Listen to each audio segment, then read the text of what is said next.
Et c'est sur quoi, je vous le demande? La station Radio sous pente, la station des rapins, sans foi, sans loi et sans, oui, je te vois, et sans Courbette. Voilà, bah faut participer un peu, hein, Maloute. Voilà, c'est ça, et puis c'est l'émission Racaille, bien entendu, où on vous cause tout de suite de Germain Delatouche, un graveur, mais alors un graveur, je dis pas. Et on a donc des bouquins des éditions plein champ, dont un sur Germain Delatouche. Ouais, un très beau livre. Un très beau livre, il y a ses gravures, ses dessins, ses peintures, et son histoire, voilà, en gros. Et donc, dans ce que vous allez entendre maintenant, c'est un peu tout ça qu'on cause dans le poste. Il y a un an, on parcourait le ciné mensuel et il y avait un petit article de ciné, justement, au niveau, dans la rubrique littérature, qui parlait de Lucien Bourgeois et qui prenait des extraits d'un livre de Lucien Bourgeois qui s'appelait L'Ascension, en fait, où 12, il y a eu 2 livres. Il y avait L'Ascension et il y a eu un autre petit recueil de nouvelles qui venait d'être republié aux éditions Plein Champ. Et on se dit, dont un, j'ai pas pu le finir tellement c'était terrible. Les histoires prolétariennes, effectivement. Ouais. Et donc on s'est dit, ça, nous, la littérature prolétarienne, ça nous intéresse, on connaît pas. Donc je suis allée dans ma librairie, j'ai commandé les 2 livres et on a trouvé ça quand même passionnant. Et sur la couverture d'un des livres, il y avait une gravure. Alors comme je suis un petit peu curieux, je regarde et je vois la gravure était une gravure de Germain Delatouche. Et effectivement, en regardant la bio de Germain Delatouche, on s'est dit, voilà, c'est génial, ce type, effectivement, peintre, graveur, correspond à tout ce qu'on aime. Donc, on avait à cette occasion, il y a un an, donc parlé de Lucien Bourgeois et de Germain Delatouche. Et puis, là, les éditions Plein Champ viennent de publier un livre qui est complètement consacré à Germain Delatouche, et nous ont proposé donc de nous l'envoyer pour qu'on en parle un peu, et on est tombé sur un ouvrage vraiment magnifique, quoi. Donc cet ouvrage, il y a pas mal de documents graphiques, et il y a aussi des textes où les gens qui ont côtoyé Germain Delatouche en parlent, quoi. Donc moi j'ai choisi le premier paragraphe en fait du premier texte, qui est donc Lucien Bourgeois qui raconte Germain Delatouche. Peintre de Paris, peintre de la Mouise, des rues sans joie de la butte aux cailles, je revoyais après des années de séparation sa mince silhouette de gindre claudiquant. Cet artiste a fait 1000 métiers pour pouvoir gagner sa vie, et je pensais à tout cela en montant l'escalier très raide qui mène à son atelier. Un atelier d'artisan plutôt que d'artiste, sur une cour encombrée d'un matériel de maçon. Chez lui, sur la table, au milieu des brosses et des pinceaux, une soupière en faïence bleue sert de pot à tabac.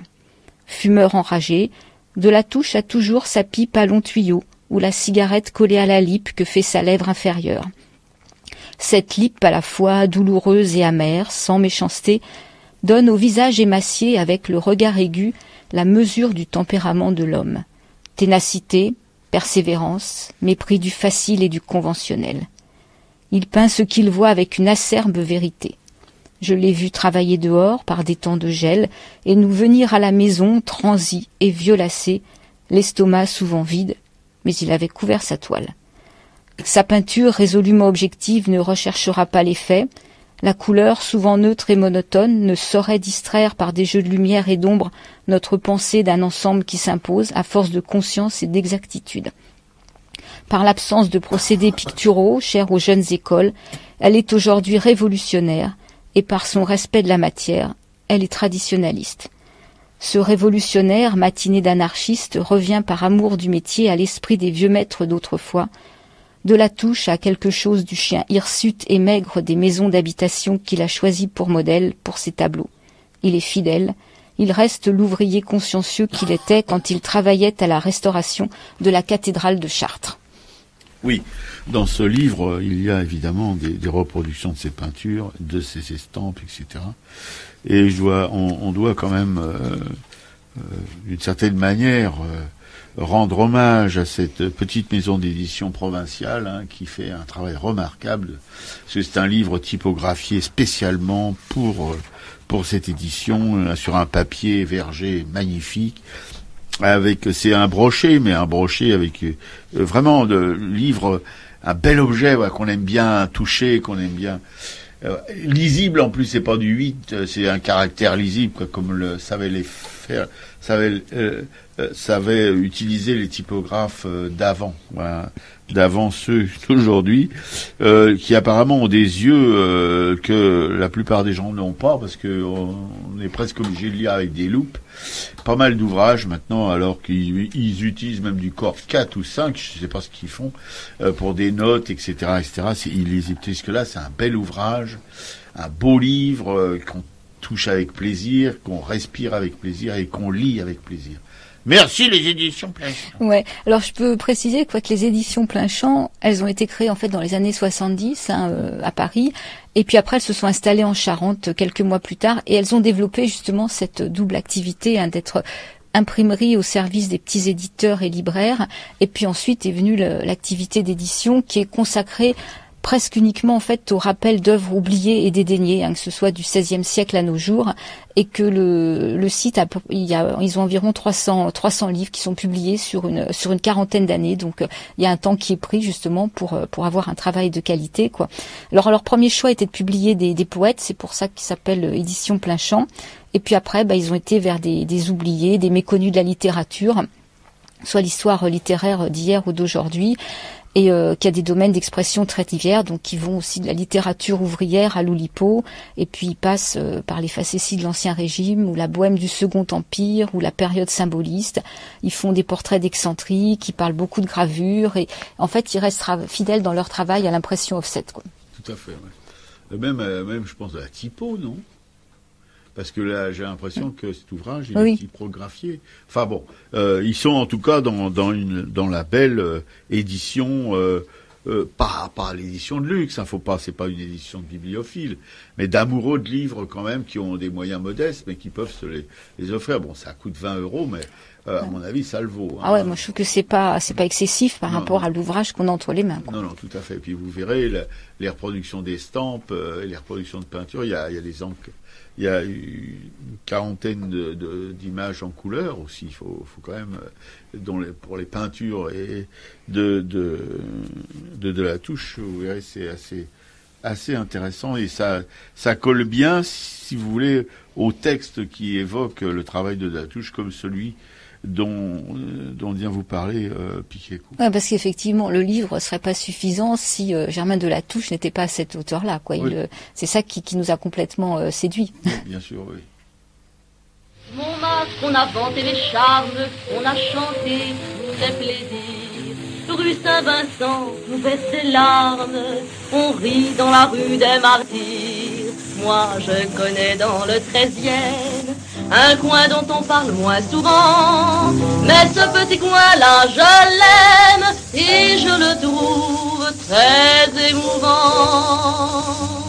C'est la butte aux cailles, avec ses vieilles rues, avec sa marmaille qui fait tant de chahut. Quand vient le moment des vacances, on veut s'en aller. Pourtant au retour, quelle chance de se retrouver à la butte aux cailles, où y a pas de palais, y a des vieilles murailles, mais moi je m'y plais. Il n'y a pas de boîte où l'on danse, il n'y a pas de cabaret, d'endroit où l'on fait des dépenses quand le portefeuille est bien bourré. C'est un petit coin dans la ville où le soir, après son boulot, on va dans un bistrot tranquille s'y retrouver pour l'apéro. C'est la butte aux cailles avec ses vieilles rues, avec sa marmaille qui fait tant de chahut. Quand parfois les cœurs sont moins sages dans ce grand Paris, on repense à notre village et cela suffit. À la butte aux cailles où y a pas de palais, y a des vieilles murailles, mais moi je m'y plais. Dans la rue, y a des bandes de mioches, on dirait les gosses à Poulbeau. Ils jouent à user leurs galoches tout en glissant le long des ruisseaux. Des vieux sur le seuil de leur porte les regardent d'un œil attendri. Une maman d'une voix forte crie: rentre vite, dis, t'as compris.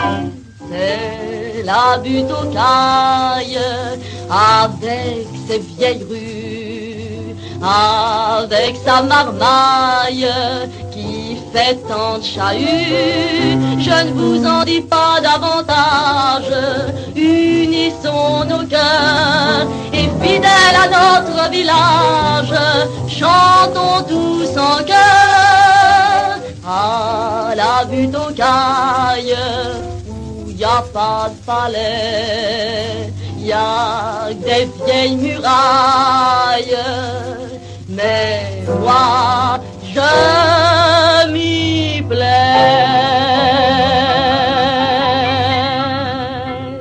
La butte aux cailles par Dominique Jeannès, et puis voilà quoi, c'est le quartier de La Touche qui a passé tout son temps dans le 13e arrondissement. Oui, un peu le quartier de notre camarade Thierry Nouzette aussi, qui nous a traîné là-bas. Voilà, oui, il y a les petits bistrots encore maintenant. Enfin, il faut pas y aller évidemment le soir quand tous les bobos vont boire leur... Comment t'appelles ça, ce qu'ils boivent les bobos là? Les mojitos. Les mojitos, hein, mais le matin, l'été, voilà, la fraîche là, vous allez vous cloquer une petite bière, une petite mousse là, ouais, à la terrasse d'un petit bistrot, sympa. Ouais, puis c'était le quartier de mon papa qui a passé toute son enfance là-bas. Ah ouais? Ouais. Ah ouais, c'est formidable. Bon, eh ben écoutez, on est dans le paysage, là, on est content. Hein. Bon, tout de suite, après cette chanson, on a découvert cette chanteuse. C'est vraiment, c'est Dominique Pigécou qui l'a dégotée. Je sais pas comment. Elle a des techniques pour trouver des chansons inédites qui est assez oui, performe. Hein. Ouais, écoute, c'est sur un CD ou un vinyle même, parce que je pense qu'au début il y a des craquements, ça doit être un vinyle qui s'appelle Les Grandes Dames de la chanson. Voilà, c'est ça. Ouais, alors celle-là, c'est une grande dame inconnue pour nous en tout cas.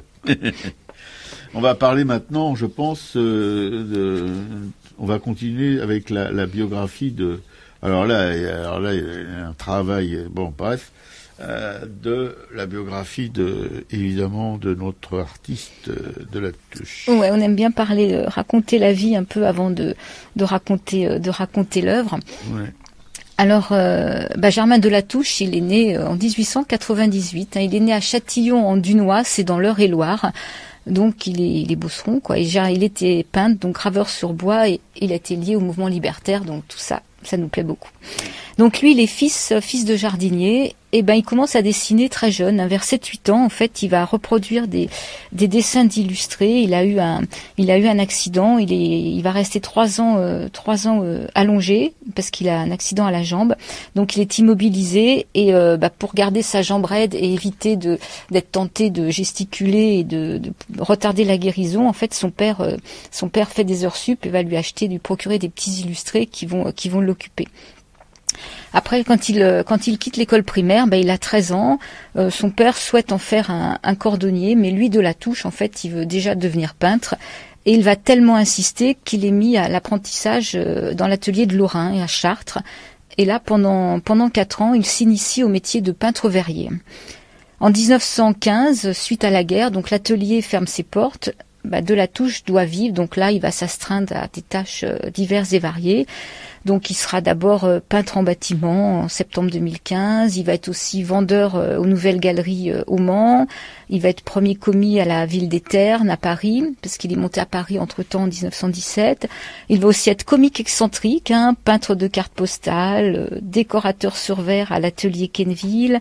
Il va être trieur de courrier, postier ambulant à la gare de Lyon, peintre en voiture, déchargeur de wagons à la gare de Vaugirard, débardeur au hall, garçon maçon, manœuvre chez un charpentier, garçon limonadier. Bon, voilà, donc la vie matérielle étant ainsi plus ou moins bien assurée, Germain de La Touche peut continuer à étudier donc le dessin et la peinture. Alors il est membre des jeunesses syndicalistes du 15e arrondissement.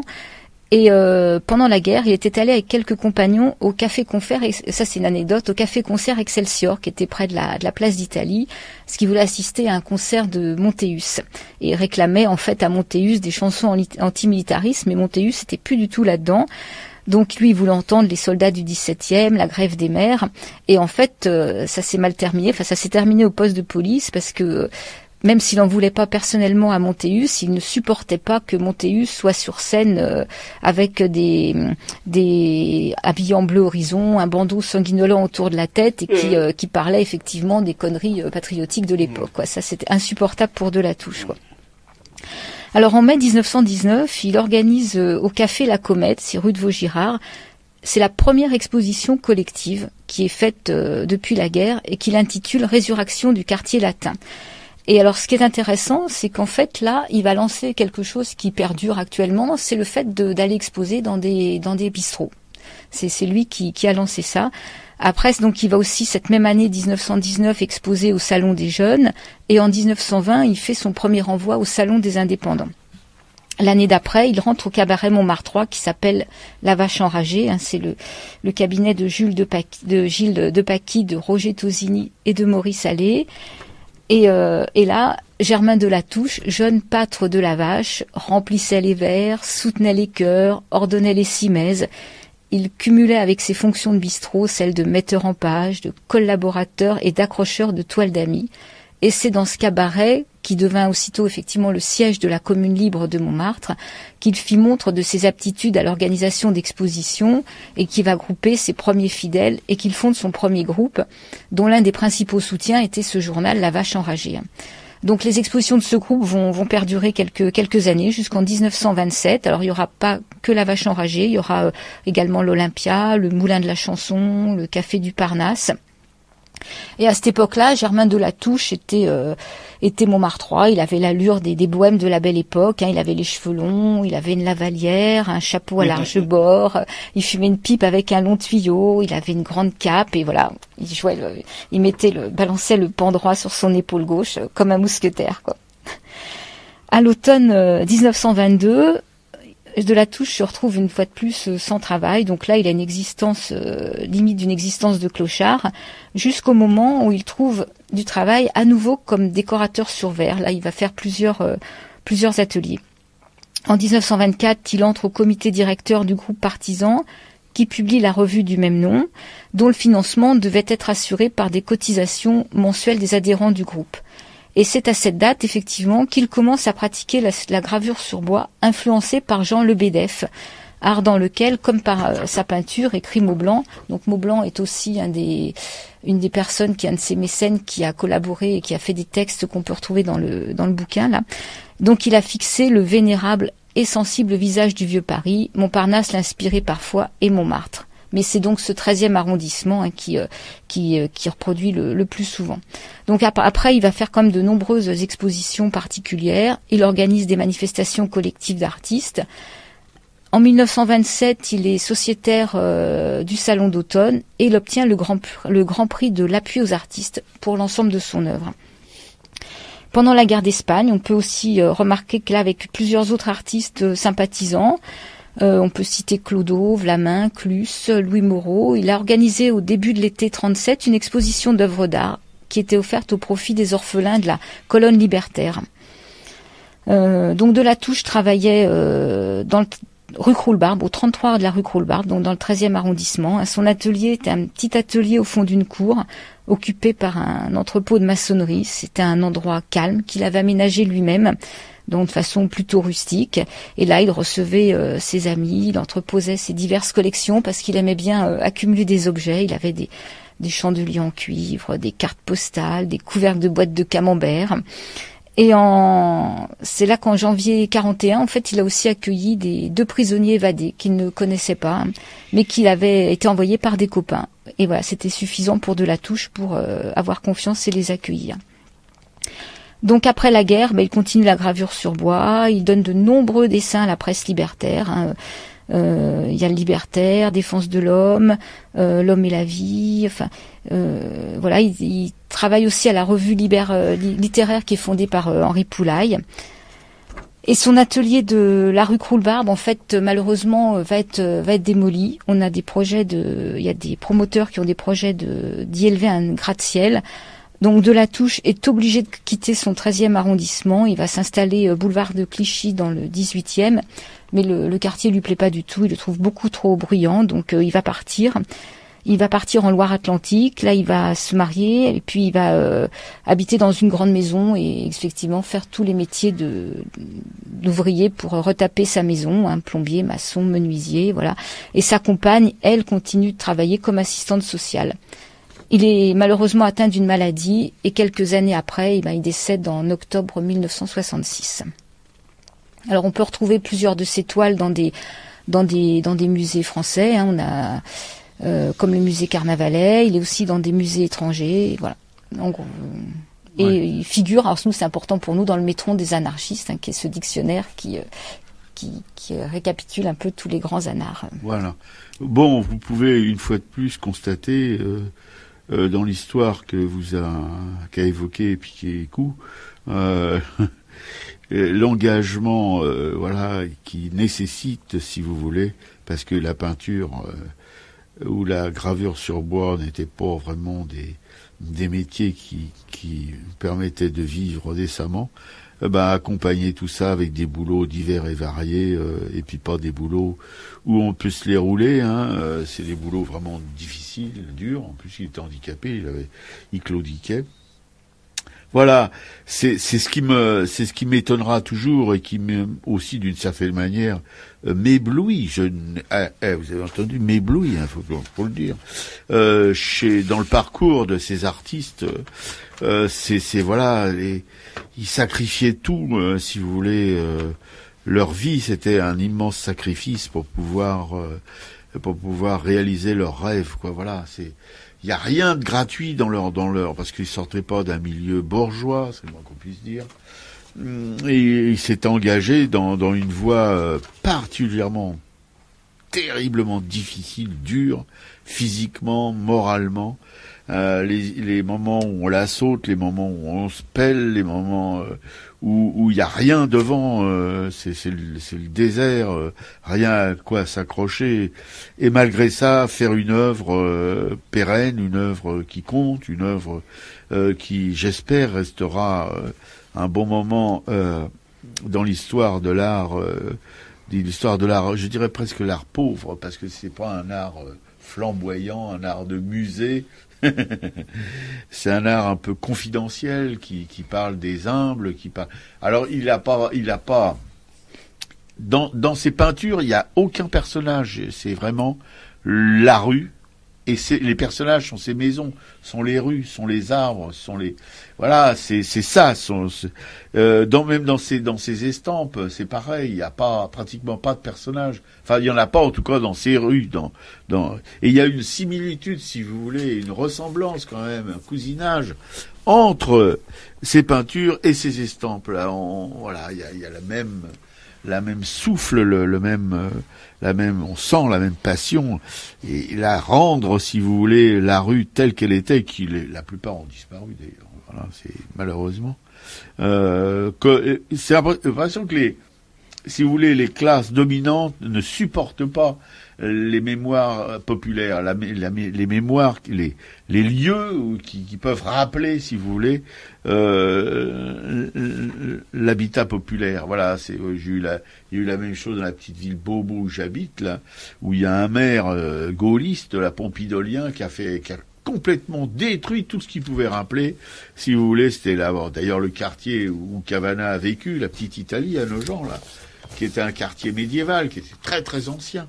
Et c'était cassé, etc., pour faire des espèces d'immondices modernes, là, voilà. Les guinguettes rasées, les balles populaires rasées, etc., enfin bref. Si quelqu'un comme, en tout cas un artiste comme Delatouche, qui a photographié en quelque sorte avec ses pinceaux, avec ses gouges, les quartiers vraiment populaires de Paris et de la banlieue et même de la province, ce serait une mémoire, en tout cas une partie de cette mémoire qui serait perdue. Il y a eu d'autres artistes qui qui ont travaillé, si vous voulez, à conserver la mémoire des lieux populaires, mais lui c'était uniquement ça qui l'intéressait. Voilà. Ouais, je trouve qu'on retrouve en fait la sincérité qu'il y met, c'est sa propre sincérité. Absolument, quoi. Ouais. Mais la sincérité même qu'il met dans sa vie, voilà, parce que bon, des groupes d'artistes révolutionnaires avec sa fréquentation des gens comme Poulaille, comme Traîneau, comme etc. Bourgeois, etc. Ouais. Voilà, il est là-dedans. Et il a jamais renié. Alors lui, on lui a jamais proposé la Légion d'honneur. Hein, c'est curieux. Ça, ouais, Traîneau, c'est ça. Hein, il y a un paragraphe qui lui est consacré dans le bouquin parce que c'est cette personne qui l'a accueilli pendant la guerre. Voilà, c'est ça. Ils sont restés très potes. Voilà. Et Traîneau d'ailleurs a écrit un article écrit quelques pages dans cet ouvrage consacré à Delatouche par les éditions Plein Champ. Voilà. Traîneau, c'était un des directeurs du Canard enchaîné après Maurice Maréchal, je crois, ou avant, je sais plus. Enfin bref, c'était quelqu'un dont on peut pas mettre en doute, si vous voulez, l'écrit ou ce qu'il relate sur Delatouche. Voilà. C'est toujours ces histoires de. Enfin, dans cette émission, on devrait évidemment, s'il y avait la matière, en tout cas, se consacrer uniquement à des artistes de son acabit. Mais malheureusement, il y en a peu. Voilà. Il y a plutôt des artistes qui sortent de milieux nantis, qui peignent pour les nantis ou pour les musées. Il y en a pas beaucoup comme Delatouche.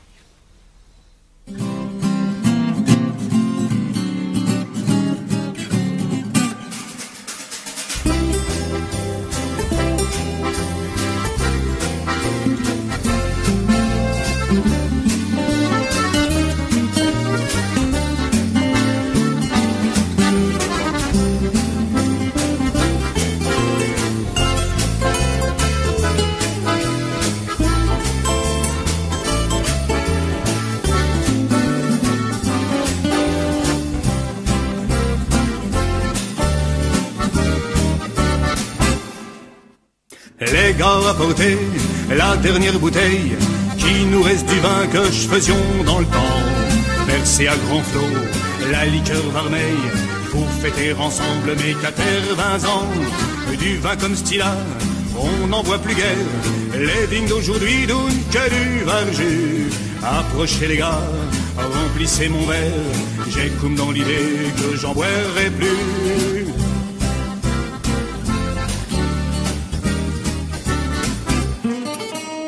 Ah, j'en boirai plus, c'est bien triste à dire, pour un vieux pesant qui a tant vu comme moi. Le vin des vendanges, en un clair sourire, pissé du poursuet comme liot du touet. On aura bien dire, on aura bien faire, faudra plus d'un jour pour remplir nos fûts. De ce sont des vignes qui rougit mon verre, j'ai comme dans l'idée que j'en boirai plus.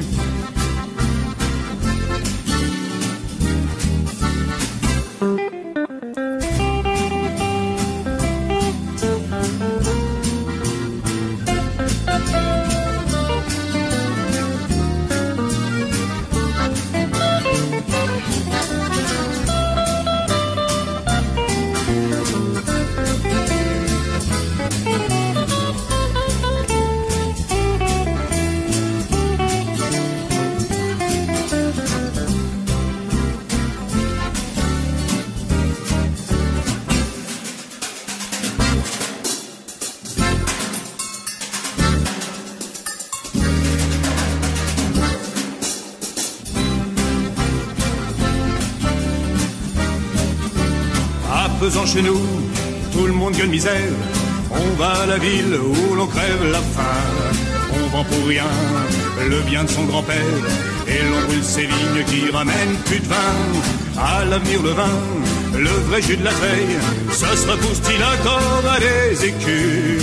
Moi qui viens de vider nous dernières bouteilles, j'ai comme dans l'idée que j'en boirai plus. J'ai comme dans l'idée que j'en boirai plus. La dernière bouteille, c'est interprété par le groupe Le Petit Crème. C'est une chanson de Gaston Coutet et de La Touche. J'aimais particulièrement Gaston Coutet. Oui, parce que c'était tous les deux des bosserons. Alors voilà, c'était des pays, quoi. Bon. Oui.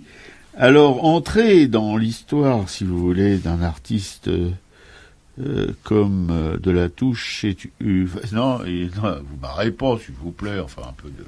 Soyez sympa. C'est vraiment une aventure. On rentre là-dedans. On rentre dedans avec ce bouquin des éditions Plein Champ, mais on rentre vraiment dans.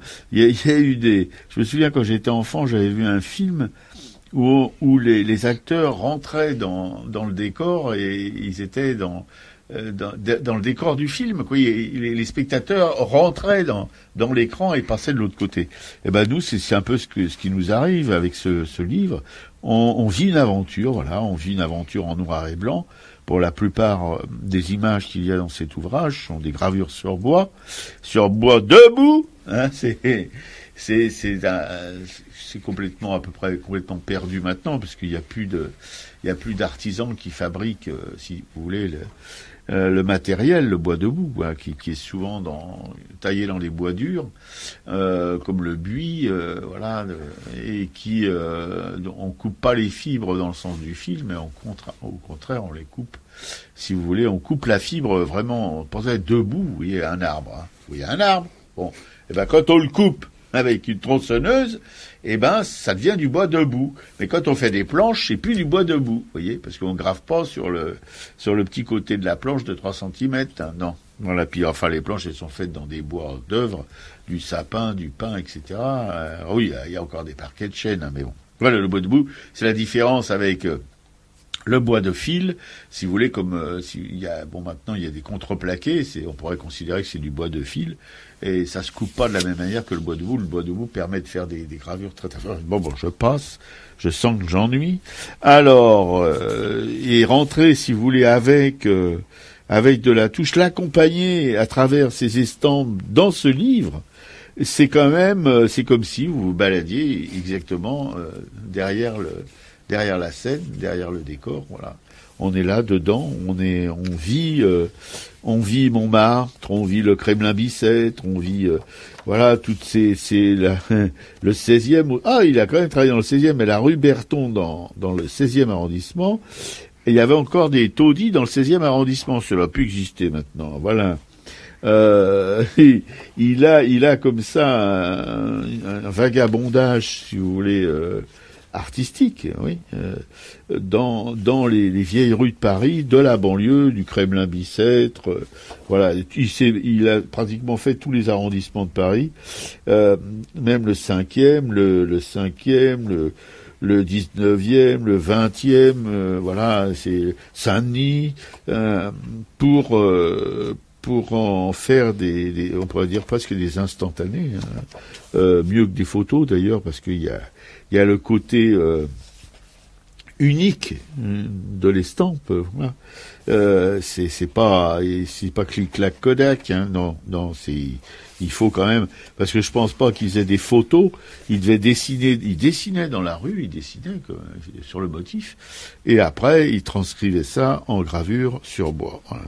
Alors c'est noir, faut dire que toutes ces maisons, il y a là aussi à Montmartre le lapin Agile, il y en a aussi des sans titres, on sait pas très bien où elles se trouvent, mais enfin il retranscrit, si vous voulez, la lèpre sur les murs. C'est souvent des murs en plâtre, oui, alors ils sont vraiment abîmés, voilà, il y a des fissures, il y a des bouts de plâtre qui sont tombés, en général c'est assez sale, assez noir avec les gaz, pas les gaz des bagnoles, parce qu'à Paris, dans les quartiers populaires, il y avait beaucoup d'ateliers, de petites usines, etc. Surtout dans l'Est parisien, il y avait beaucoup et ça engendrait de la crasse qui s'incrustait dans le plâtre des maisons, voilà. Et puis les rues étaient pavées, et puis voilà, et puis c'était un peu casse-gueule partout. Faut voir des maisons, on se demande comment elles tiennent debout, puis il y avait des palissades, et puis voilà, et tout ça, c'est un voyage, je trouve, en tout cas pour ma part, extraordinaire. C'est comme le jardin de Trenet, c'est pas un jardin extraordinaire, c'est un voyage extraordinaire dans les vieilles rues de Paris avec toutes ces baraques à la ramasse. Les murs tous lézardés. Ouais, c'est ça, oui, c'est voilà. Les façades à touche-touche. Ah oui, complètement, ou alors qui sont complètement inclinées. Et vous savez, il y a des maisons qui datent du 14e, 15e siècle, et elles sont ventrues parce qu'il y a le fruit de la maison. Plus les maisons sont anciennes, plus il y a de fruits.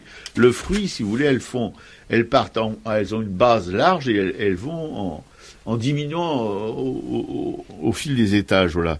Et puis elles ont aussi des fois les murs qui s'éventrent plus ou moins. Voilà. Et tout ça, c'est vraiment traduit d'une manière, je dois dire, assez exceptionnelle. Ouais, je trouve que son trait est vraiment identifiable. Oui. Alors quand il fait des illustrations pour des bouquins ou pour les journaux, c'est un peu différent. Là, c'est un trait différent. Mais tout ce qui est effectivement maison, que ce soit du vieux Paris ou d'ailleurs, on reconnaît sa touche. Il y a un peu comme des zébrures en fait. Je sais pas si c'est ces ombres. Oui, il fait, si vous voulez,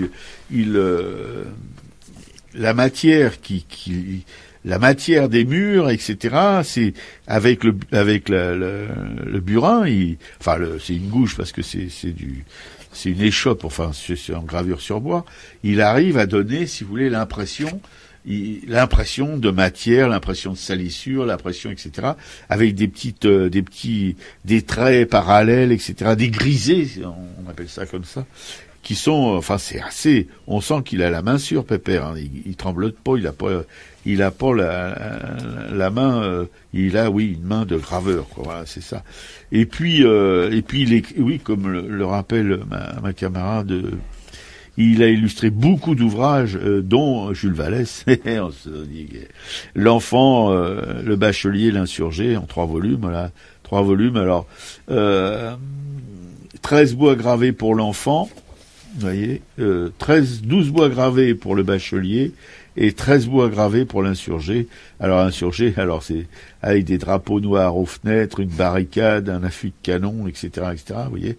Voilà, il a travaillé donc pour ce magnifique, cette magnifique trilogie de Vallès sur une enfance, une jeunesse et une maturité où, si vous voulez, particulièrement quand il est bachelier, c'est terrible quand vous lisez le bachelier de voir dans quelles conditions Vallès a vécu, quoi. C'est semblable à probablement que de la Touche s'est retrouvé dans la misère crasse de Vallès, quoi, qui avait rien à bouffer, qui vivait dans des garnis immondes, dans le froid, avec la faim, etc., la flotte, l'humidité. Voilà, c'était les bacheliers, si vous voulez, maintenant on gueule parce qu'il n'y a pas assez de subventions, et c'est vrai, il n'y en aura jamais assez, mais les bacheliers les bacheliers du 19e siècle, ceux qui étaient de familles modestes, hein, qui arrivaient au baccalauréat, alors là, je dois dire que c'était quelque chose de terrible, de vraiment terrible. Ouais. Et quand on regarde un petit peu après son travail de peintre, je trouve qu'il y a une similitude où on reconnaît son trait de je crois qu'il a commencé par la peinture, hein, ouais. Mais on voit cette même touche en fait qui transparaît un peu dans ses peintures. Oui, tout à fait. Il a, si vous voulez, une plus importante production picturale que gravée. Voilà, parce que bon. C'est peut-être aussi, ça va peut-être plus vite à faire une peinture qu'une gravure, quoi, je suis pas persuadé dans son cas. Mais c'est vrai que ces peintures de paysage on peut reconnaître déjà il a une personnalité, il a un style particulier. C'est tout comme l'évoquait Piquécou dans sa bio, sont des couleurs assez, oui, on pourrait dire ternes. Il n'a pas, si vous voulez, comme un Utrillo ou comme des gens de cette époque, il n'a pas magnifié les choses. Utrillo, parce que Utrillo, même si sa peinture est, comment on pourrait dire, semble un peu naïve, mais elle est très gaie. Enfin, il y a des couleurs, il y a un style qui n'est pas mélancolique, qui est, oui, c'est assez gai. Chez De la Touche, pas du tout.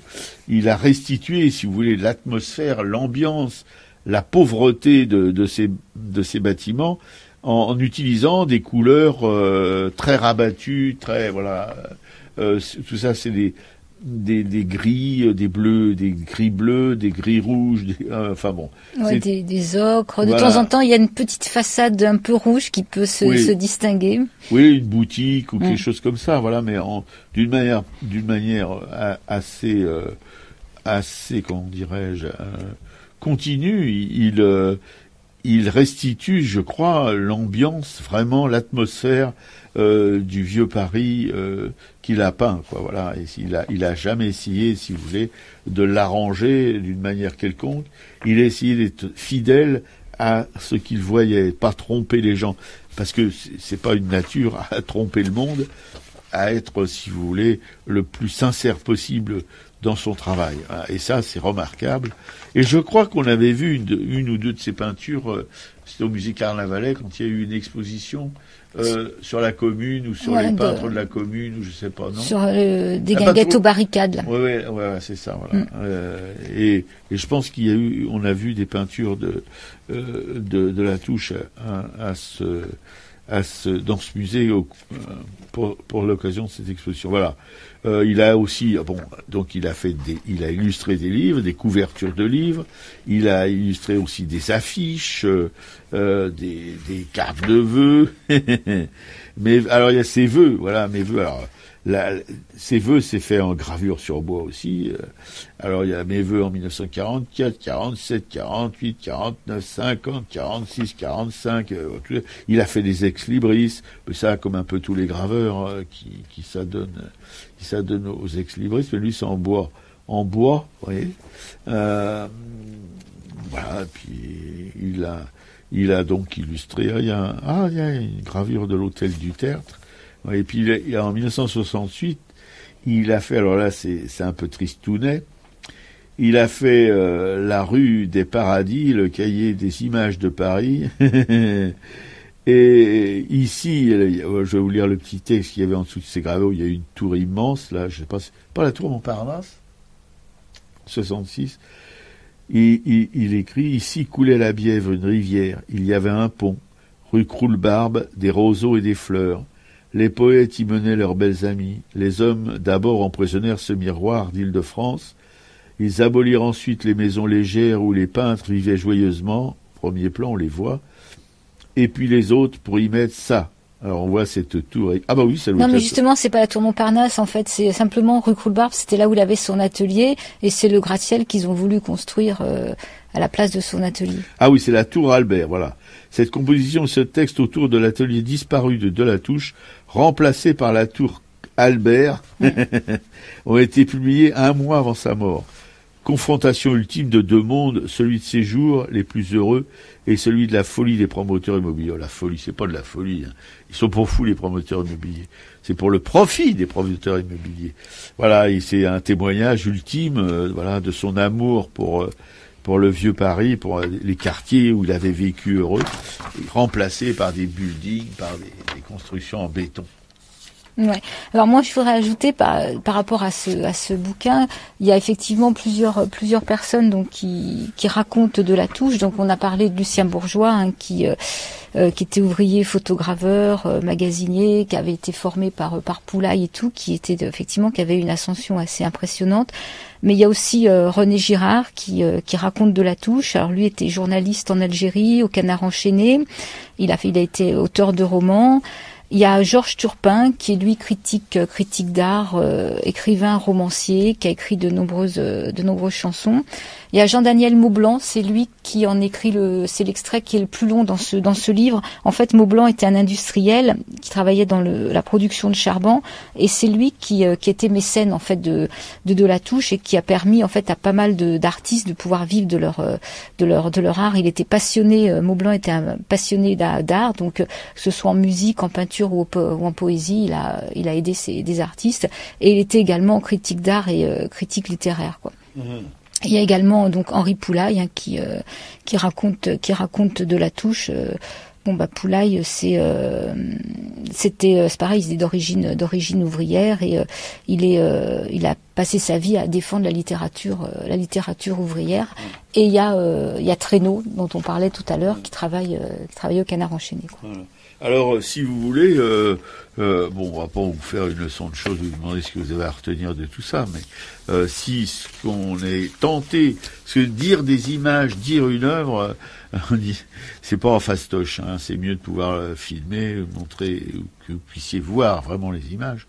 En tout cas, vous pouvez commencer, si on n'insiste pas trop quand même, quoi qu'on insiste, hein, mine de rien, vous pouvez voir les éditions Plein Champ, vous pouvez demander un catalogue d'ailleurs. Alors pour ceux qui ont un ordinateur, c'est www.pleinchant, PLEINCHANT.fr. Vous pouvez leur demander leur catalogue, etc., etc.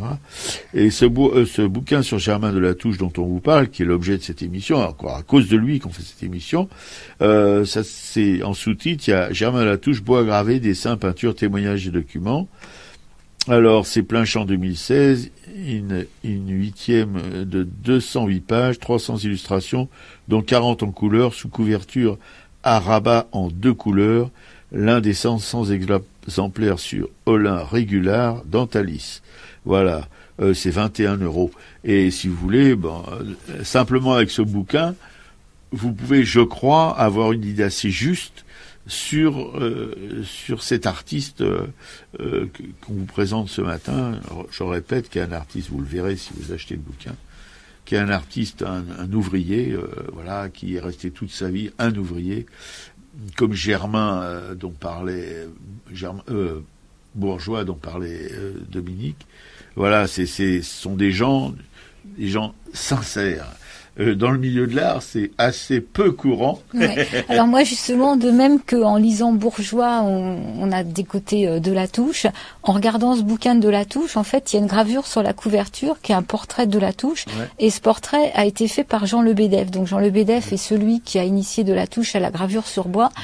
Et quand on regarde un peu la bio de Jean Lebedef, je pense qu'il faut qu'on lui réserve aussi une émission, parce que c'est un anarchiste russe qui a un parcours très très intéressant et qui a été aussi engagé toute sa vie.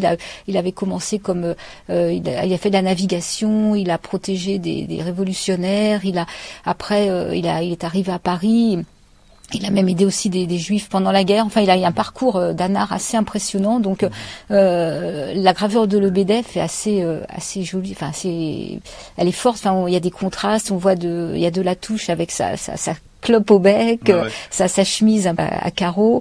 Et il y en a une autre, justement, qu'on connaît de gravure de Lebedef. C'est, à Publico, il y a eu une soirée Gaston Coutet. Et la gravure de Gaston Coutet qui a été mise en publicité, c'est aussi une gravure de Jean Lebedef. Et un beau portrait, en tout cas. Ouais. Donc justement, moi, ça m'a donné envie de continuer après, de chercher, de travailler sur Jean Lebedef, essayer de voir si on peut avoir accès à plus de son travail en dehors de sa bio, quoi. Oui, puis je vous dis, il y a des bouquins quand même. Pierre Vella, Parole pour un jazz, 35 linogravures de l'auteur. Victor Serge pour un brasier dans un désert, poésie complète. Voilà. Et Gaston Chessac, Lettres du Morvandiau en blouse bocine, à Pierre et Michel Bouju, voilà, édition établie par Dominique Bonnet, Marcel Delpastre, des ballades, Jean Do Mélo, Gloria de la mort, sculpture, dessin, aquarelle de Marc Poty. Ah, Marc Poty, je l'aime pas. Georges Auriol, 42 contes, mais les typographies, vous voyez, il y a tout un catalogue. Et moi j'ai repéré, c'est pareil, il faudra que je continue à fouiller ça, c'est Zodaxa, et en regardant, il y a un bouquin qui est un petit pamphlet anti-élection qui m'a bien plu. On ne peut pas le voir sur le bouquin, je l'ai trouvé sur Internet. Ouais. Donc ça, c'est pareil, c'est des petites choses à fouiller pour la suite, quoi. Oui, parce que Zodaxa de Mazas à Jérusalem, Mazas c'est une prison. Ouais. Ou le Grand Trimard. Ouais, ça va pas être mal. Et puis il y a les bouquins de Bourgeois aussi.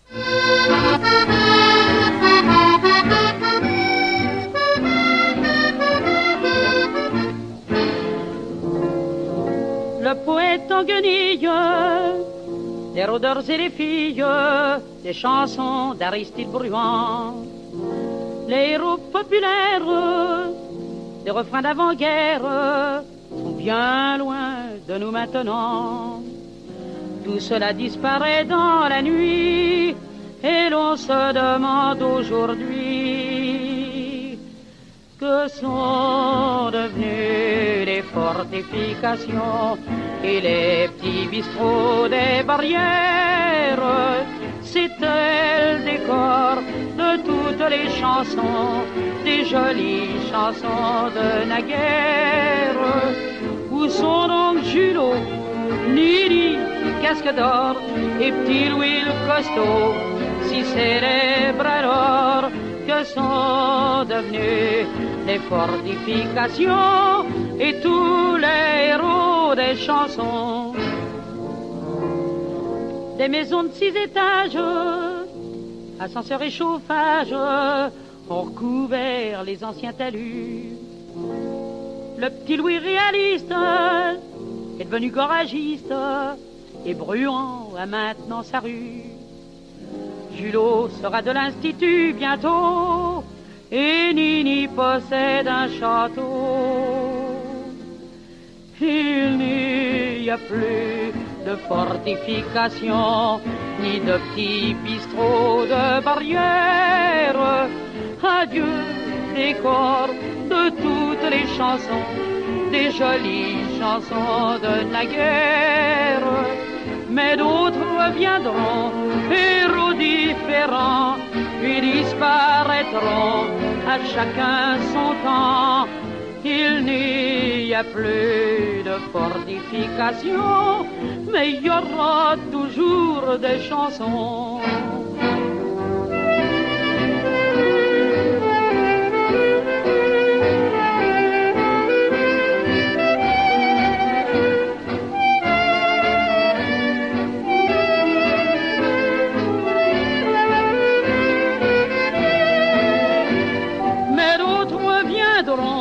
Héros différents, puis disparaîtront, à chacun son temps.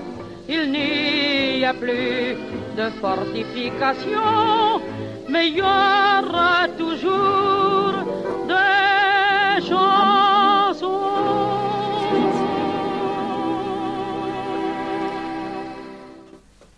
Voilà, c'était la chanson des Fortifs interprétée par Fréhel.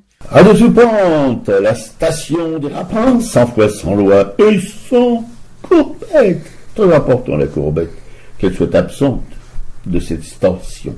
L'émission Araka, qui vient de se terminer, enfin pour sa partie artistique en tout cas, sur notre camarade Germain Delatouche. Et tout de suite, nous allons passer aux expositions avec ma camarade Piquet. Ouais, avant de passer aux expositions, je veux dire que on a en prévision une émission sur un autre graveur au moins de la veine de Delatouche qui s'appelle Karl Meffer, ou qui a été connu sous le nom de Clément Moreau, qui a fait un petit bouquin justement aux éditions Plein Champ aussi qui s'appelle Nuit sur l'Allemagne. C'est 107 linogravures des années 37 et 38. C'est un bouquin que j'ai réservé en bibliothèque et dont le monde diplomatique récemment avait parlé. En fait, il faisait un peu la rétrospective des graveurs engagés. Donc ce Karl Meffer apparemment à la cote puisqu'il est dans 3 bibliothèques parisiennes et il est sorti des 3 bibliothèques, quoi. Et je sais que les éditions Plein Champ l'ont réédité en 2017.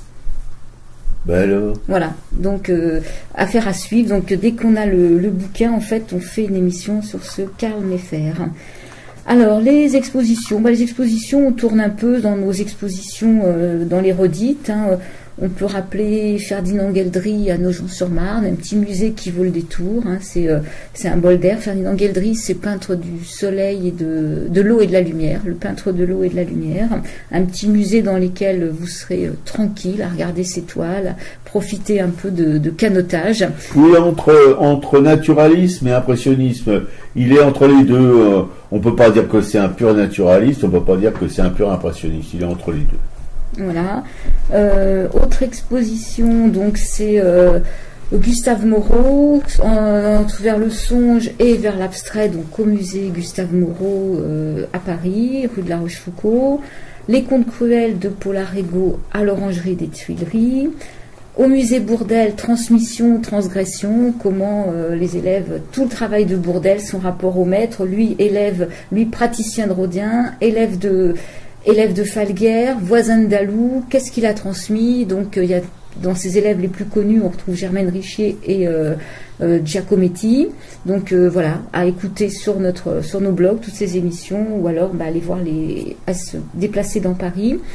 Au musée Eugène Carrière, nous n'y sommes pas encore allés, c'est jusqu'au 31 mars, ce sont les affiches de presse. Alors le musée Eugène Carrière est ouvert que le dimanche après-midi de 15h à 18h, et le premier dimanche de chaque mois, il y a des conférences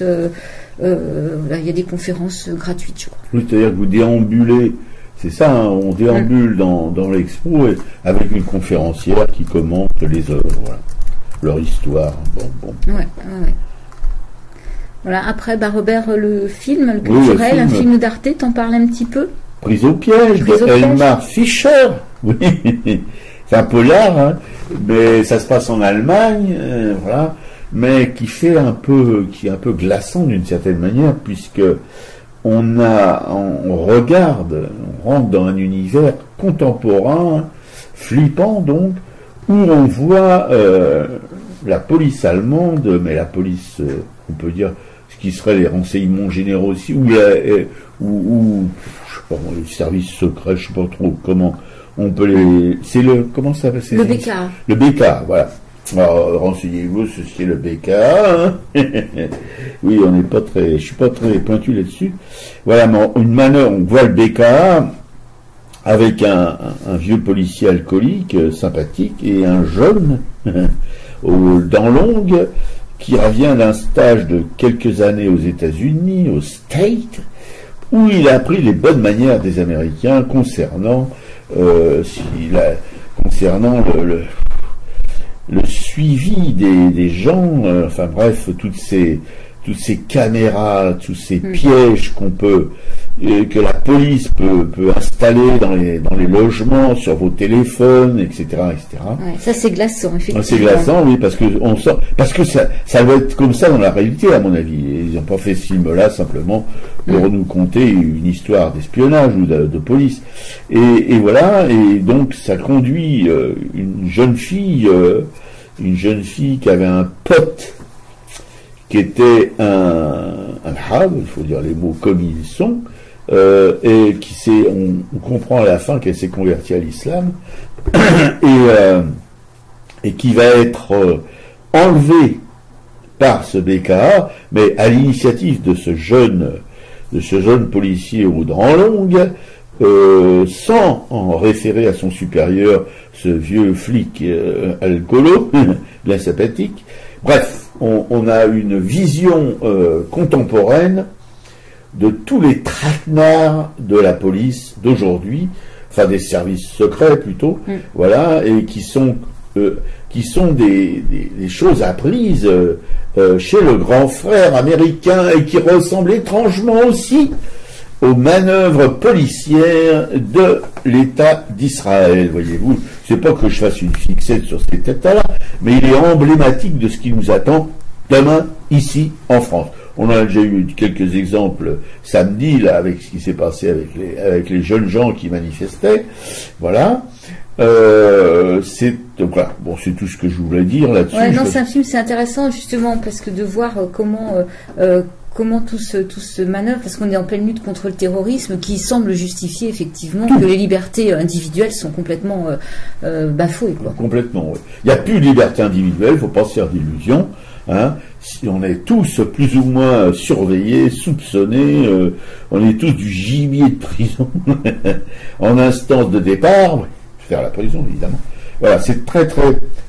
Pour ça, seulement pour ça, il faut absolument le regarder. Alors, c'est en replay sur... c'est en replay sur Arte jusqu'au début janvier. Et cette actrice qui fait qui est juge et qui fait la maman de cette jeune fille qui a disparu, en fait, joue formidablement bien. Elle est très juste, une grande femme très mince, froide, et qui, en fait, est prête à tout pour retrouver sa fille, quoi, et comprendre ce qui s'est passé. Oui, il y a un petit congloméré, c'est pour le mot. Et une petite bande, là, il y a la police, il y a la presse, il y a la justice, voilà, et puis il y a des jeunes gens qui se font prendre là-dedans. C'est exactement une configuration de tout ce qu'on vit en ce moment, voilà. Alors, dans les livres, moi j'ai fait une belle découverte, enfin c'est pas moi, c'est grâce à ma copine Laurence, chez qui je suis allée manger la semaine dernière. Ouais, du coup, J'ai vachement de chance.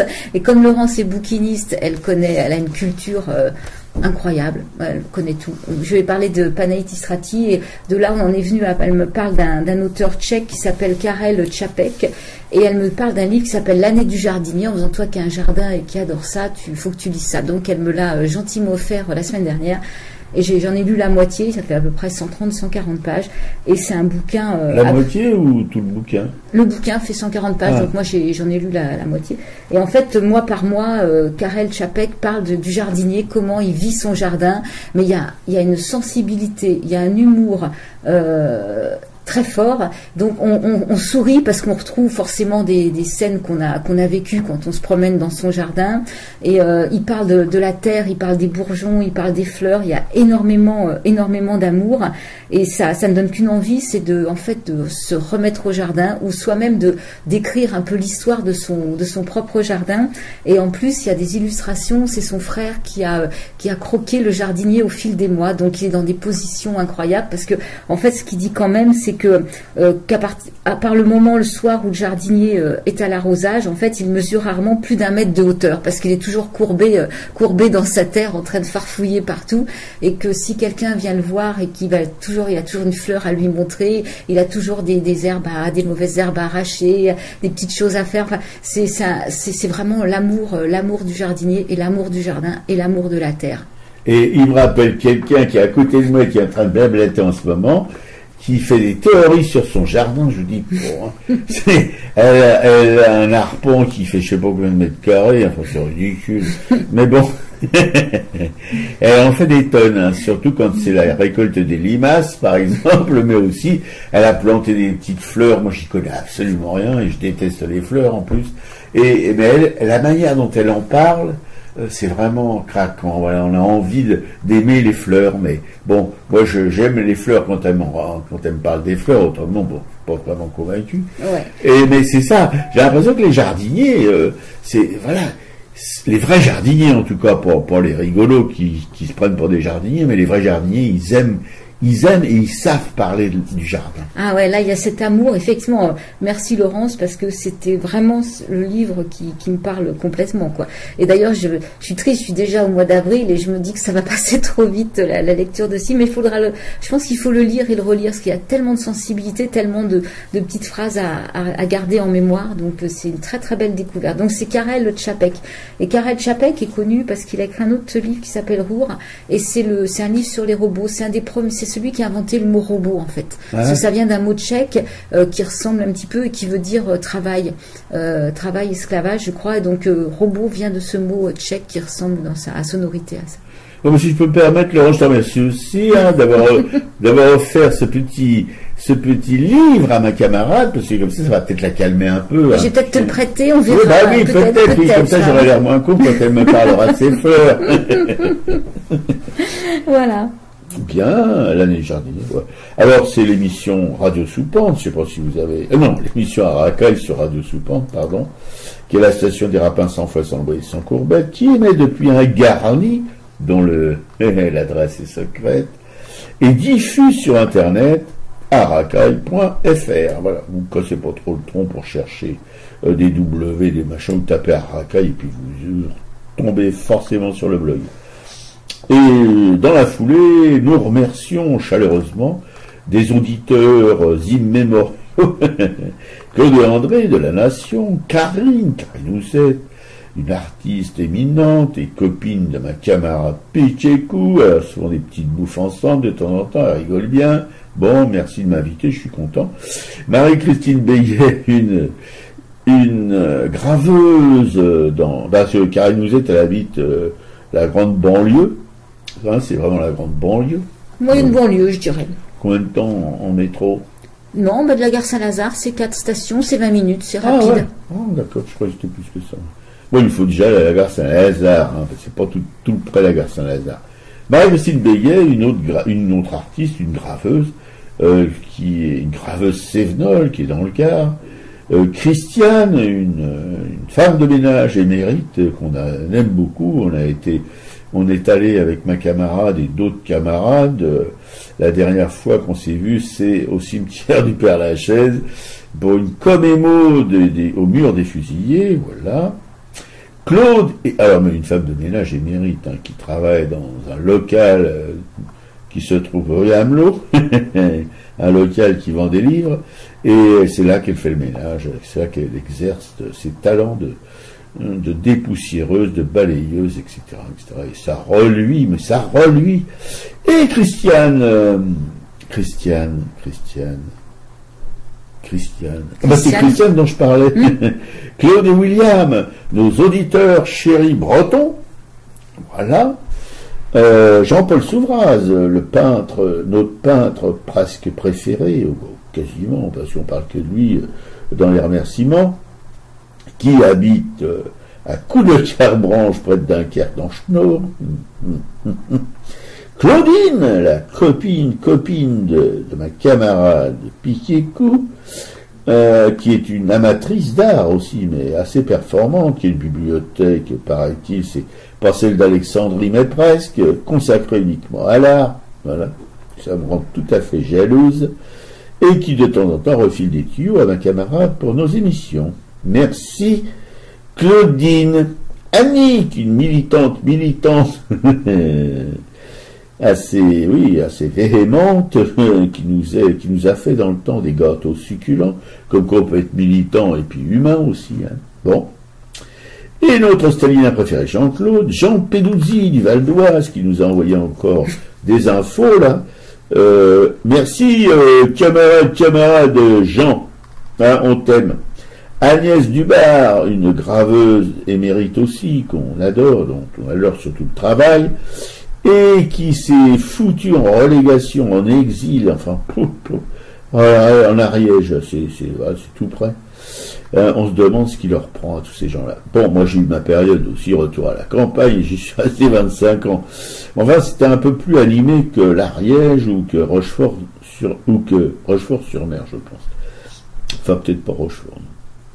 Frédé et Geneviève, des carnetistes tribulants, Pierre-André Danguin, Thierry Morciot, un graveur belge, lui vraiment avec un travail merveilleux, Colette, la compagne de Feu Odon, une compagne qui fait vivre son œuvre, qui vraiment dépense beaucoup pour la faire vivre, et avec succès, je crois, oui.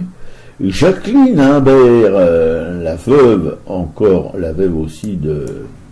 Comment dirais-je, la veuve de Raymond Imbert qui lui aussi est décédé prématurément, pas Odon, mais Raymond Imbert, oui, à 58 ans. Voilà, faut dire qu'il s'est pas ménagé. Ils ont construit, ils ont construit un musée d'art populaire magnifique dans le petit village de Laduz en Bourgogne, et puis à côté de ça, il conduisait son œuvre, une œuvre qui m'a fait découvrir en tout cas toutes les possibilités de l'abstraction. Voilà, ça navigue entre l'abstraction et le figuratif, mais c'est pas figuratif, c'est pas complètement abstrait, parce que quand on s'attarde, quand on essaye de bien rentrer dans son œuvre, on s'aperçoit que l'œuvre, elle est tout à fait figurative, même si au premier regard on pense que c'est une œuvre purement abstraite. Voilà. C'est quand même quelque chose de très fort à mon avis. Bon, Liliane et Laurence, dont vous a parlé ma camarade tout à l'heure à propos d'un livre qu'elle lui a offert sur le jardin, qui sont deux sœurs, Liliane et Laurence, et qui écrivent sous le pseudo de Claude Isner, mais des polars qui déménagent. Attention, c'est pas des polars de fillettes. Michel Péwel, le voisin du dessus, qui est calme aujourd'hui. Voilà, un peintre aussi qu'on aime beaucoup, qui lui aussi peint des choses, enfin pas des choses, peint des œuvres aussi un petit peu dans l'esprit de Raymond Imbert, qui flotte entre l'abstraction et le figuratif, voilà. Et avec beaucoup, alors lui aussi, il est obsédé apparemment par les fleurs, les jardins, les arbres, etc. Comme Raymond Imbert, mais Raymond Imbert mettant en plus la mer dans le coup. On a vu des choses très belles en noir et blanc sur la mer, à Port Polder, Porspoder. Marie-Christine Perrondet, une militante syndicaliste aussi, alors là, faut dire qu'elle aussi, ça déménage, et Christophe, militant syndicaliste aussi, je pense que c'est son compagnon, mais je ne voudrais pas m'avancer. On se fait son petit cinéma, surtout ma camarade. Marie-France, qui est une militante aussi de l'AFPS et de l'UJFP, et la rousse flamboyante, je parle de la rousse flamboyante, voilà. Dont le prénom c'est Florence. Vous savez tout, arrière-petite fille de communard et tout ça, là, qui fait 2 émissions sur une radio qu'on a fréquentée pendant assez longtemps, pendant une dizaine d'années, dont on s'est fait virer. Et oui, on s'est fait virer pour cause, devinez, je vous le donne Émile, d'antisémitisme, de révisionnistes, de complotistes, etc., etc. Voilà. Mais notre rousse flamboyante, elle fait 2 émissions sur cette radio, plus du tout mythique, qui s'appelle Flemmardise et des cailloux dans l'engrenage. Dans l'engrenage, voilà. D'habitude, je disais dans le poste, mais je me suis aperçu l'autre jour en écoutant sa dernière émission que c'était dans l'engrenage. Pardon, chère rousse. Voilà, on est fini pour le remerciement. L'émission est à l'écoute sur notre blog arakai.fr tous les jours de la semaine, du mois, de l'année et des années. Voilà, on en est arrivé à notre 53e 1000 écouteurs. Bon, et je vous dis au revoir à la semaine prochaine.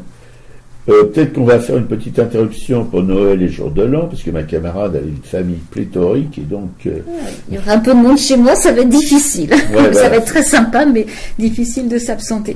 Et la semaine prochaine, on espère pouvoir vous faire parler de l'atelier du non-faire. On avait reçu dans notre émission Sabine, qui avait participé à ces ateliers qui dépendent de Maison Blanche, où justement il y avait un animateur qui avait une nouvelle vision de la psychiatrie et qui faisait faire beaucoup de travail artistique. Malheureusement, lui est parti à la retraite, il est reparti en Martinique, et il y a quelques milliers, je crois quand même, d'œuvres qui sont restées dans le pavillon 53 de Maison Blanche, pavillon qui est amené à être détruit. Et là, justement, il y a un repreneur qui a été trouvé, et donc il y a des portes ouvertes pour voir ces pavillons avant qu'ils ne ferment. Donc samedi, entre 10h et 15h, il y a possibilité d'aller rencontrer tout ce travail d'artistes avec les gens qui ont travaillé aussi dans cet atelier du non-faire. Donc on va aller sur place et on espère ramener quand même quelques témoignages à garder en mémoire, sur la mémoire de ce lieu, quoi. Surtout qu'on va y aller en compagnie de Aude, qui animait une émission sur Radio Libertaire, qui s'appelait Transbord. Transbord, apparemment, elle a un peu cessé ses débordements radiophoniques, et qui suit, si vous voulez, le travail de cet atelier du non-faire depuis très longtemps, qui connaît évidemment un peu tout ça sur le bout des doigts, comme on dit, mais aussi sur le bout de la langue, et on en profitera pour parler avec elle au cours de notre déambulation dans cette exposition, de manière à ce que vous ayez de sa bouche un éclairage, pas du tout inventé, vivant sur cet atelier du non-faire, dont on a nos camarades Corinne, notre camarade Sabine, non pas Corinne. Pas Corinne, c'est Sabine qui a participé à l'atelier du non-faire. Voilà. Et Sabine sera présente samedi, et après donc il y aura quelques portes ouvertes, une quinzaine de jours, tous les 15 jours pendant quelques temps, histoire pour permettre aux gens d'aller visiter cet atelier. Donc c'est important, je pense, de prendre connaissance de ce lieu. C'est à Neuilly-Plaisance. Neuilly-Plaisance, oui. Depuis le château de Vincennes, vous pouvez par le 114 et vous y allez, je pense que c'est ça. Neuilly-Plaisance, je sais pas, ou par les bords de Marne, ou par le RER1, enfin, on vous expliquera tout ça. Elle privilégie toujours la marche à pied, alors bon, ça bon. Qu'il pleuve, qu'il neige, qu'il vente, hein. Ouais, qu'il pleuve, qu'il neige, qu'il vente. Voilà, je pense qu'on y reviendra, mais vraiment, c'est un lieu qu'il faut... Moi, je ne le connais pas, ma camarade non plus, donc on va découvrir avec tous les gens qui viendront, on va découvrir ce lieu dont on nous parle depuis longtemps. Voilà, on espère vous le faire découvrir effectivement la semaine prochaine. Voilà, bonne semaine à tous, au revoir. C'est la lutte finale, Un combat d'initiés sont les perdants qui gagnent, nos dames émancipées, les médias sous le roi, mon peuple articulé, d'un pantin au long bras, faut pas venir pleurer. Allons enfants de la patrie, le jour de gloire est terminé entre nous deux. La tyrannie sous l'étendard sang élevé, entendez-vous dans nos campagnes mugir nos pauvres de faim de froid, qu'ils viennent jusque dans vos bras, pleurer dans nos villes, nos sarcasmes aux armes, etc.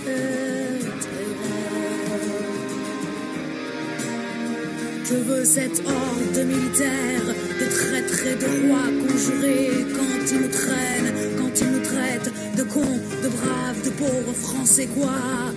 Ces cohortes étrangères feraient la loi dans nos foyers quoi? Nos flics soldats mercenaires alors qu'on est tous étrangers aux armes, etc.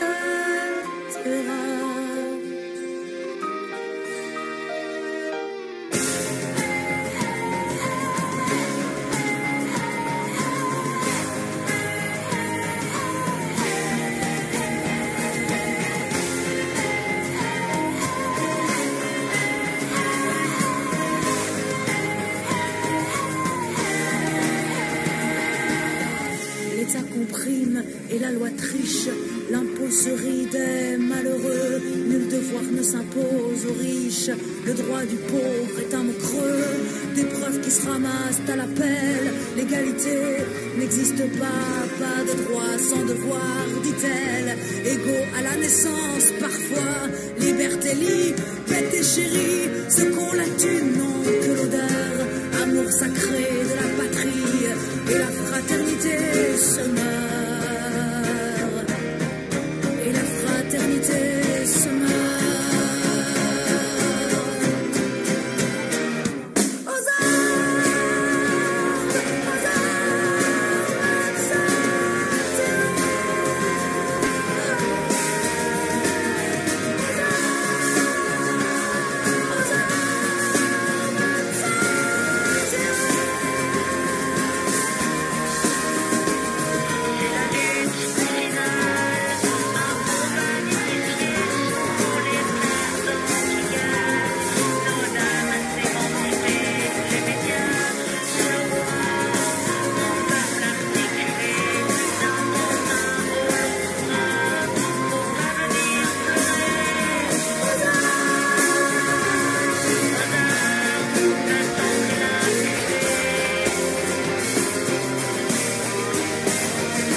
Bisous à tous.